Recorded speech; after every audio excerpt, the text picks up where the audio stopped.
Este año 2024 el tema del salario sigue siendo debate, sigue siendo tema que analizar. Han pasado ya un par de años desde que el Ejecutivo Nacional anunció el último incremento salarial que permitió que llegara a 130 bolívares y de allí todo esto ha derivado en una bonificación de los ingresos. Y empieza el debate de por qué estamos en esta situación, cómo llegamos a este punto y por supuesto cómo salir de él, que al final es lo que le importa al venezolano, cómo mejorar su capacidad de ingreso. Ese es el tema de hoy en Debate Polianalítica y ahora cambiamos la modalidad, vamos a tener dos invitados precisamente para contrastar ideas, para ver distintos puntos de vista sobre este tema del salario que afecta a todos, afecta a los consumidores, afecta a los empresarios y afecta al Estado, que al final es el gran empleador en nuestro país. Está con nosotros Leonardo Soto y Andrés Giuseppe, ambos son economistas. Y bueno, ¿qué podemos decir? ¿Cómo está? Hagamos un panorama rápido de lo que está pasando en materia salarial hoy en Venezuela. Andrés. Bueno, ya es un tema del salario, que es un problema fundamental, ¿no? Principal, sobre todo, que tiene que ver con el poder adquisitivo de los trabajadores, los pensionados, jubilados, y ese tema que el gobierno, en cierta medida, tiene una narrativa que yo creo que hay que desmitificarlo, pues.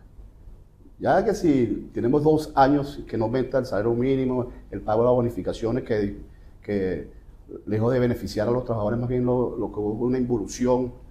El tema de las bonificaciones representa lo peor que ha ocurrido en materia salarial en los últimos 25 años, podríamos decir. Y entonces, pero más allá de eso, lo que hay que pensar es, bueno, ¿cómo se desmitifica esa narrativa? Porque el gobierno tiene esos argumentos. El gobierno tiene el argumento de que, bueno, es la sanción, el bloqueo, que nos tiene limitado para tener ingresos suficientes para poder pagar, que el dólar paralelo ahora sigue otra vez afectando, son elementos perturbadores de la economía y que le está afectando al gobierno a aumentar el salario. Claro, que si hablamos, por ejemplo, esos 130 bolívares, cuando se hizo ese último aumento era algo cercano a los 30 dólares. Hoy estamos hablando de 130 bolívares, que es $3 algo, y medio. $3 y medio. Entonces, son elementos que tú te puedes analizar.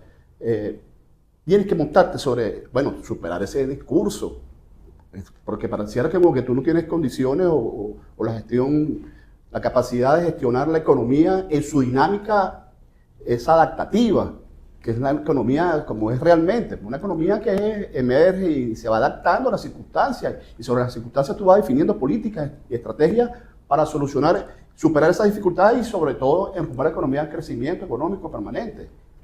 Sí, yo lo veo desde una perspectiva de planificación financiera. Desde mi perspectiva, Venezuela hace años no aborda un proceso de planificación financiera real. A ver, el presupuesto año 2023 fue de alrededor de 11.000 millones de dólares al tipo de cambio del momento. Presupuesto año 2024 fue alrededor de 22.000 millones, 22.000 millones al tipo de cambio de ese momento.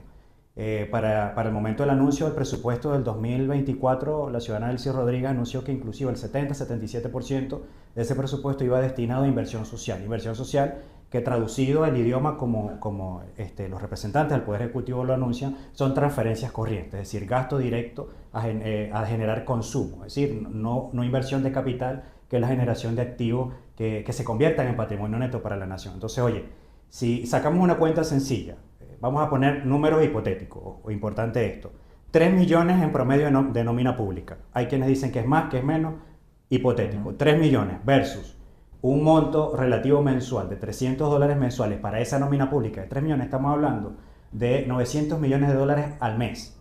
Estamos hablando de casi 11.000 millones de dólares al año.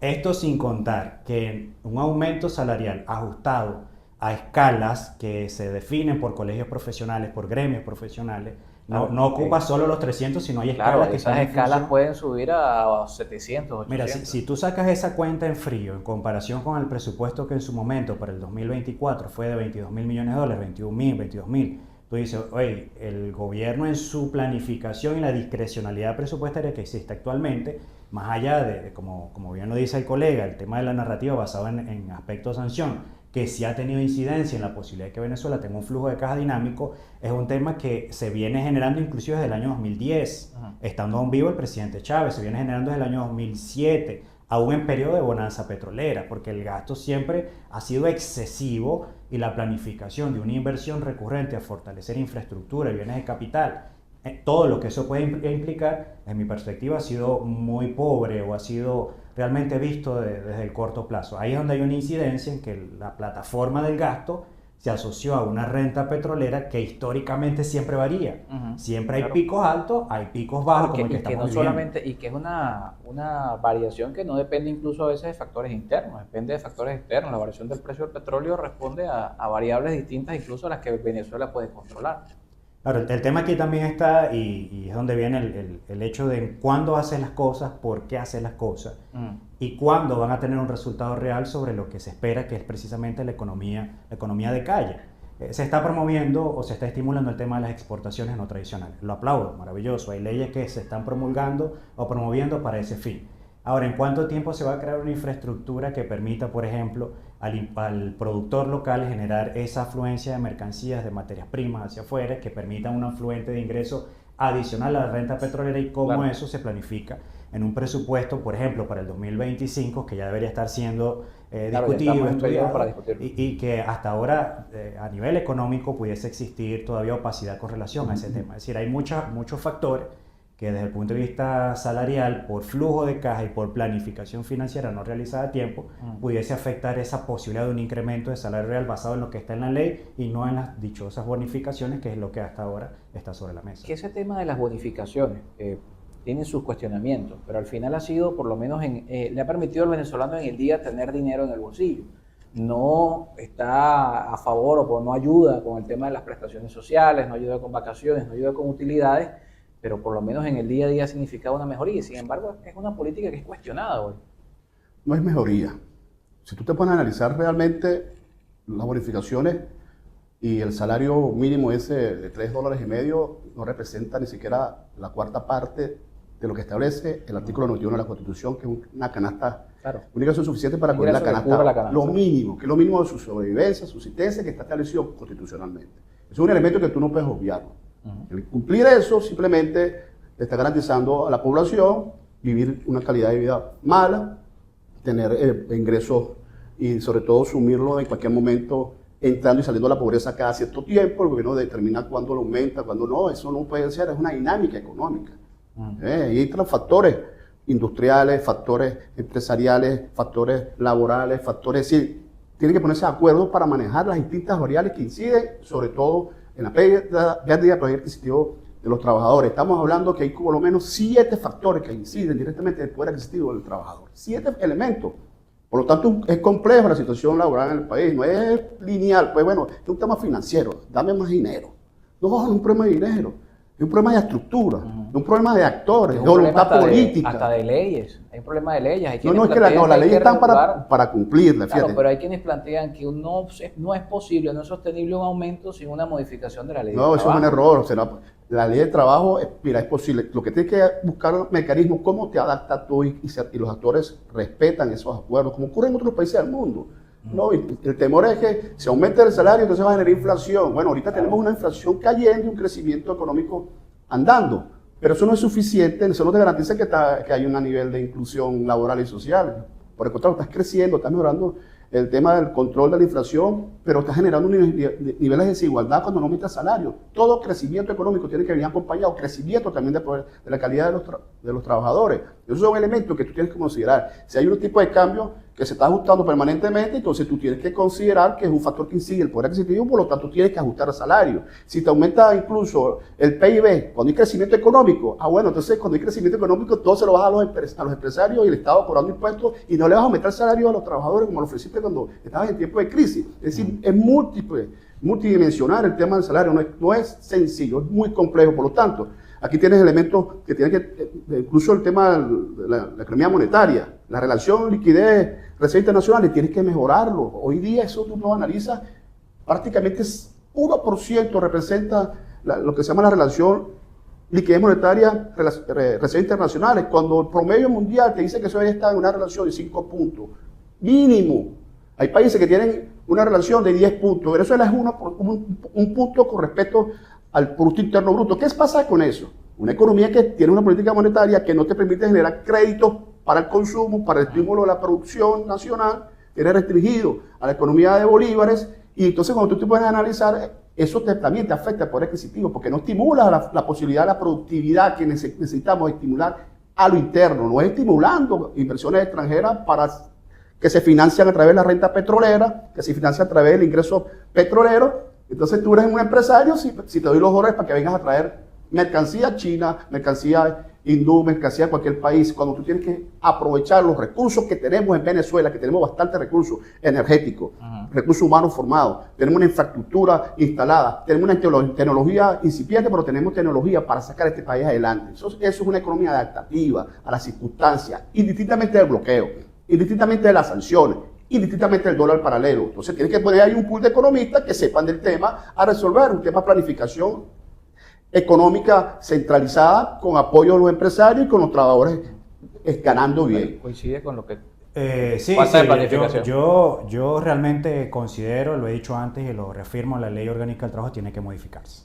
Inclusive su modificación beneficiaría al gobierno con la nómina abultada que tienen para la firma de esos tan famosos contratos colectivos que están pidiendo diferentes funcionarios en diferentes organizaciones. Porque es que al momento de firmar un contrato colectivo tú tienes que tener en cuenta el dinero para pagarle una serie de compensaciones, retroactivos, antigüedades, vacaciones vencidas, es decir, una serie de cosas que tal vez en este momento, y digo tal vez porque obviamente habría que meterse de cabeza en las arcas del gobierno para saber qué es lo que tienen y no tienen, y esa información no está disponible, por lo menos no públicamente, para entender el compromiso que puede tener un gobierno o el gobierno con relación a ese tema. Fíjate, el promedio mínimo de la canasta básica para rubros alimentarios básicos está alrededor de $550.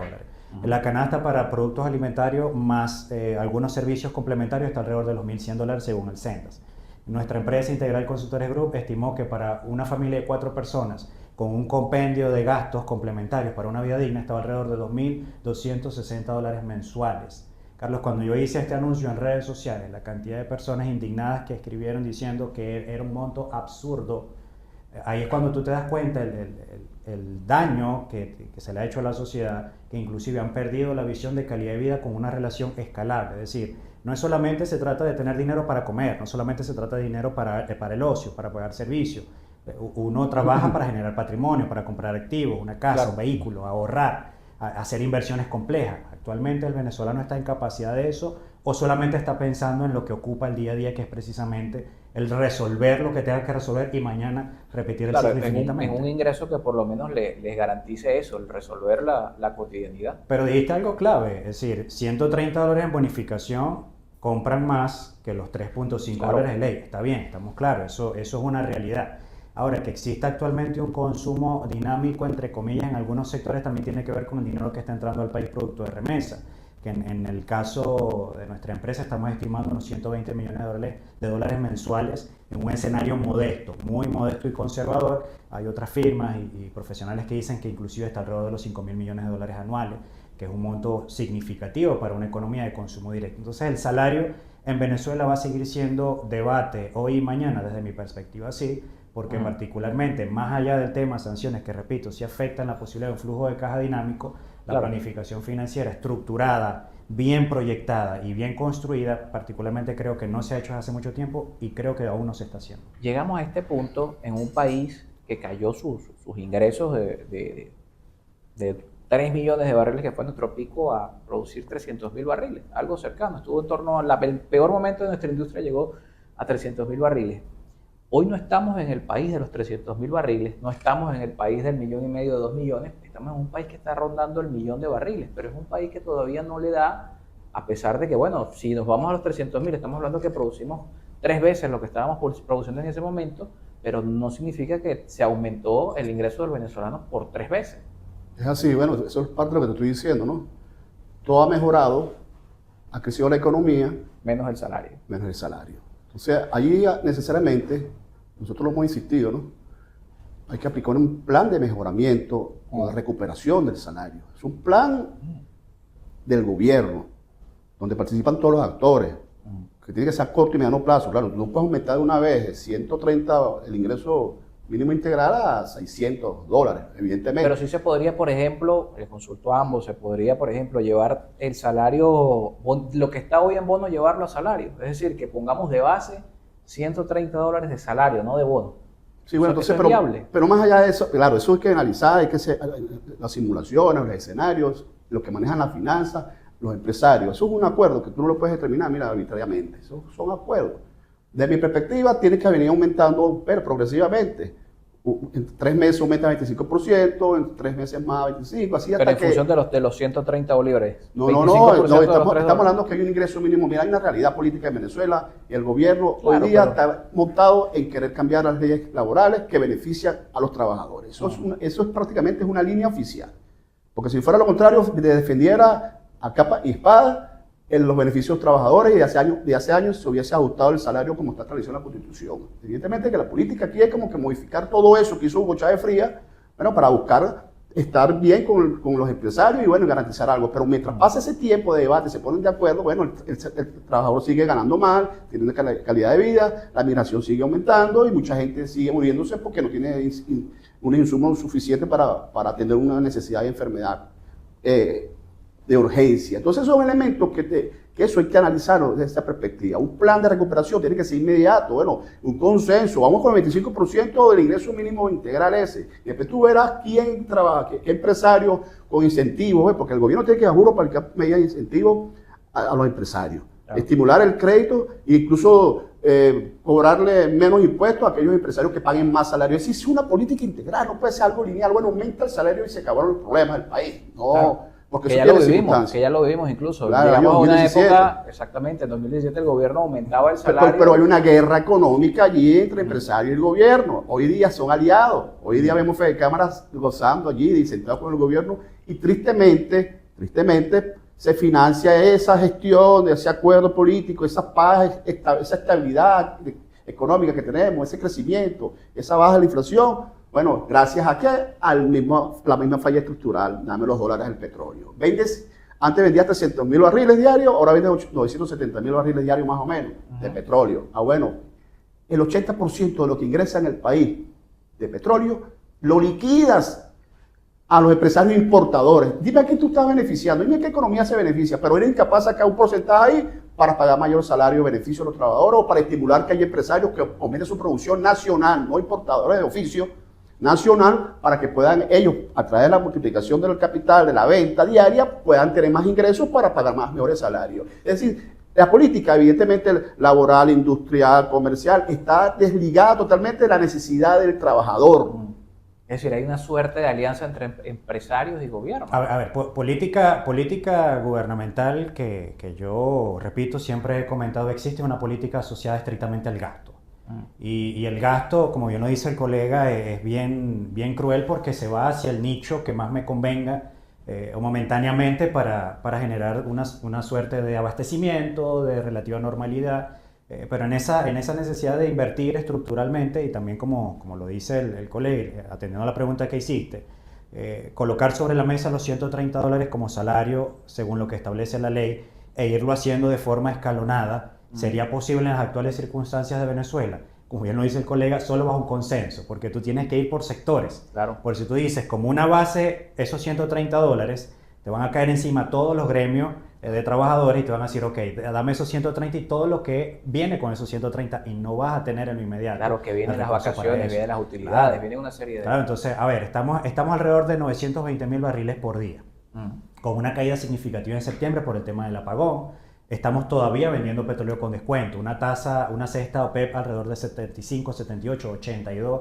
dependiendo de cómo se muevan los conflictos internacionales. Nuestra tasa todavía se puede cotizar entre 65 y 68, por debajo de la cesta OPEP, con un servicio de deuda que tenemos aún que atender, tanto con Chevron, que ha participado en el aumento de la producción, como con China, que aproximadamente tenemos una deuda con ellos alrededor de $50.000 millones o más. Eso es relativo, pues los montos no son exactos.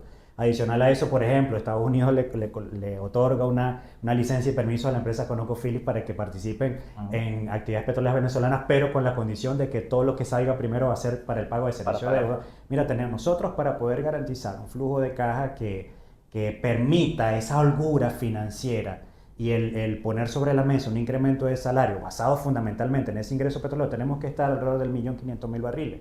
Ese sería el punto de equilibrio. Desde mi perspectiva, por supuesto, 1.500.000. ¿Cuál es la perspectiva de Andrés? Mira, es que, claro, seguimos entrampados en el discurso, disculpa con mucho respeto, ¿no? A los colegas aquí. el entrampado del discurso de esa narrativa del gobierno. Me tienen bloqueado, sancionado y me tienen limitado a la industria petrolera. Por lo tanto, no puedo aumentar salario. Ese es el discurso. Es decir, si tú... bueno, vamos a esperar que aumente la producción petrolera algún día, pues las exportaciones petroleras y aumenten los ingresos fiscales petroleros. Y con eso solucionamos el problema de los trabajadores. Por lo tanto, sigan muriéndose de hambre. Eso no es así. Aquí tenemos más recursos. Nosotros somos más que petróleo. Venezuela es más que petróleo. Tenemos, mira, el potencial agrícola, tenemos potencial... Tenemos que diversificar la economía. Realmente, con un plan de coherencia lógica para diversificar aquellos sectores estratégicos. Nosotros no podemos estar incentivando la importación de alimentos y comida de primera necesidad. No podemos. Si tenemos aquí capacidad, por lo menos en el corto y mediano plazo, de incentivar a aquellas empresas que están instaladas una infraestructura, darles recursos, protégelos, como hicieron todos los países antes de industrializarse, la protección de sectores estratégicos. Ahora no, te quieres entrar en los BRICS para peñar todos esos empresarios chinos y te quiebran los pocos que están ahí sobreviviendo.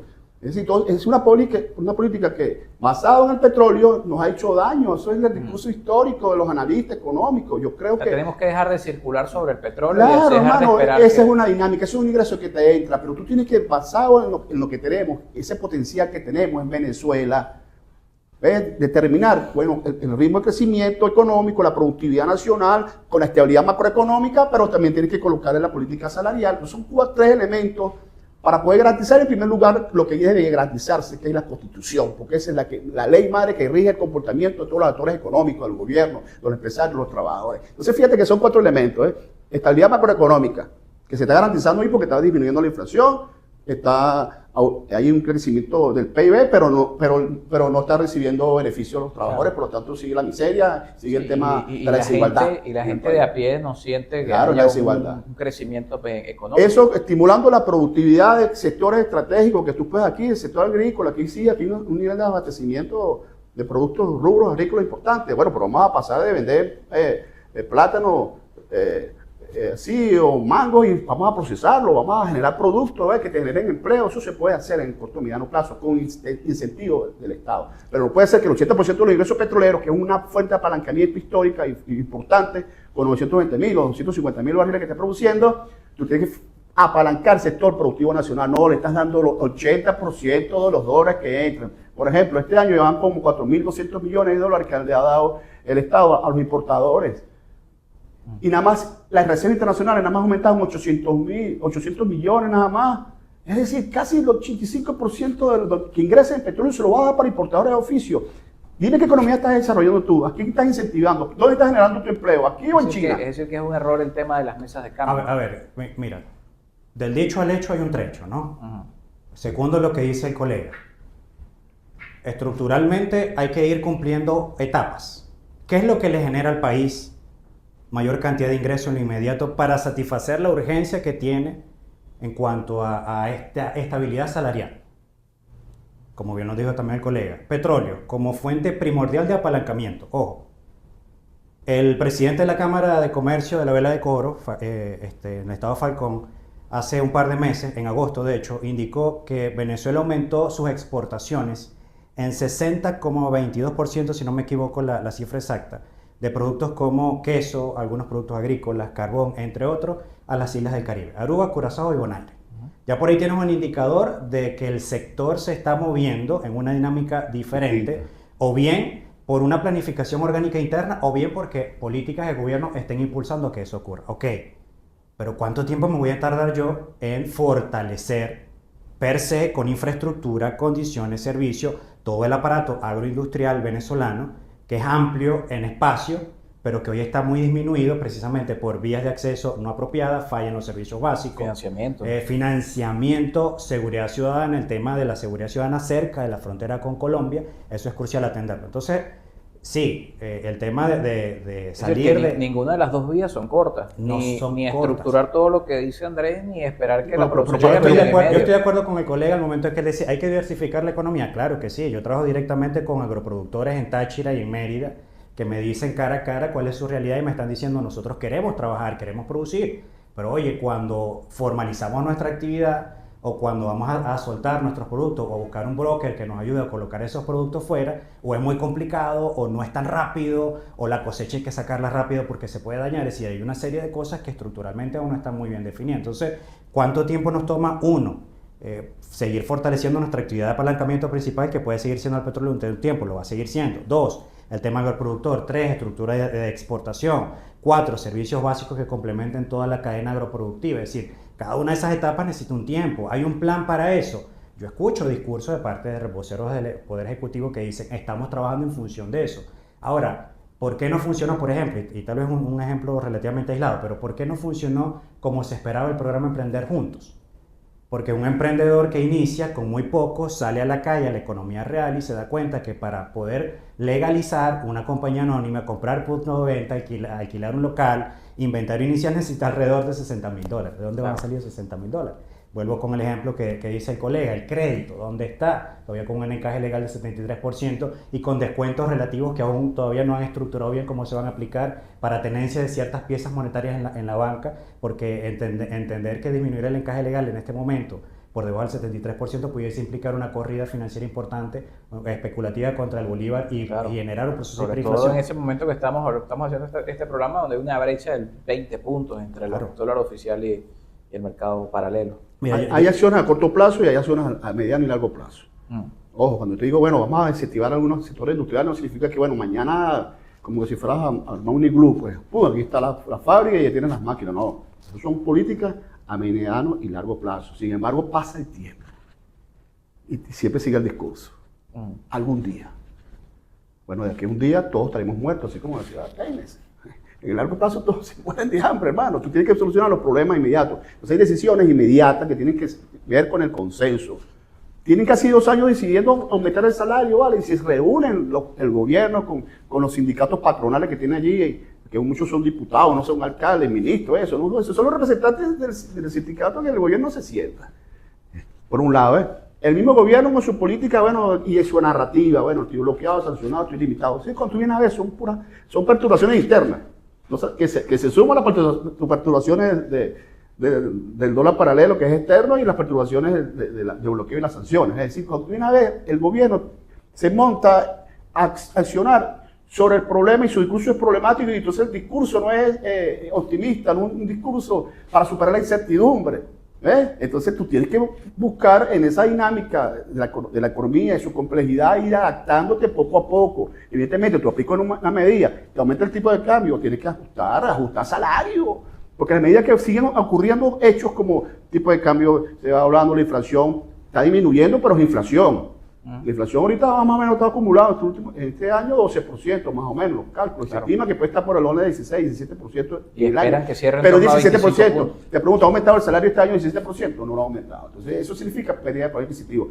Y el tipo de cambio también la afectación, que ha sido mínimo. Pero el precio del petróleo, entonces tú vas a seguir ganando dinero y no le vas a aumentar el salario. Pero el crecimiento económico se está dando y tampoco aumenta el salario. Pero estás inyectando más dinero en la economía y tampoco aumenta el salario. Cuando tú vienes a ver, no hay una voluntad política para resolver ese problema, y entonces nos mantienen en bonificaciones, en dádivas, en mándame una solicitud de un colchón allí, antiescara por mi papá, allí por el BEN APP. Es decir, ese sistema asistencialista, politiquero, populista, eso nos hace daño. Entonces aquí el tema de la planificación económica va más allá del tema del interés político electoral, del interés político empresarial, de que le den unos recursos, damos unos dólares ahí del petróleo para seguir importando y para crear franquicias, para multiplicar los traques, para multiplicar los bodegones. Eso no, así no se avanza un país, mucho menos va a superar esas fallas estructurales que tenemos hoy en día, y mucho menos reconocer el tema del salario, como lo establece la Constitución. Entonces tenemos todo el país violentando la Constitución, los empresarios, los sindicatos y el gobierno, y no respetan lo que le manda la Constitución a los trabajadores, que es el artículo 91. Ya te lo dejo.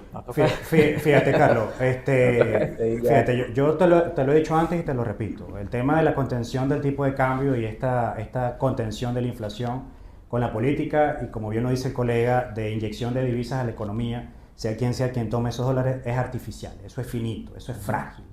La política de gobierno... Y habría que ver si es sostenible en el tiempo también. Pues es que ya te estás dando cuenta que no lo es. Es decir, y vamos al hecho práctico. Esta ley de endeudamiento especial que se está solicitando y que se aprobó en primera discusión, horrible, que están alrededor de $500 millones para aumentar el gasto a fin de año, versus una liquidez monetaria en bolívares que está aumentando, versus un paralelo que sea cual sea el indicador, está aumentando, versus una devaluación que ya comenzó a realizarse, que creo que también en alguna oportunidad te lo comenté, que no, iba a ser insostenible esta contención de 37 bolívares por dólar. Entonces, este tema de lo artificial, de la no acumulación oportuna de reservas internacionales, del no el fortalecimiento eficaz de la infraestructura industrial agroproductiva, de ciencia, tecnología e innovación, de la no proyección financiera y escalable desde el punto de vista de la tributación basada en algo orgánico y no en la cantidad de empresas que existan que puedan tributar rápidamente, sino pensar en más empresas que puedan con un monotributo tributar de manera eficiente. Entonces, oye, se está llegando a un embudo económico que tiene al país en resolverlo del día a día,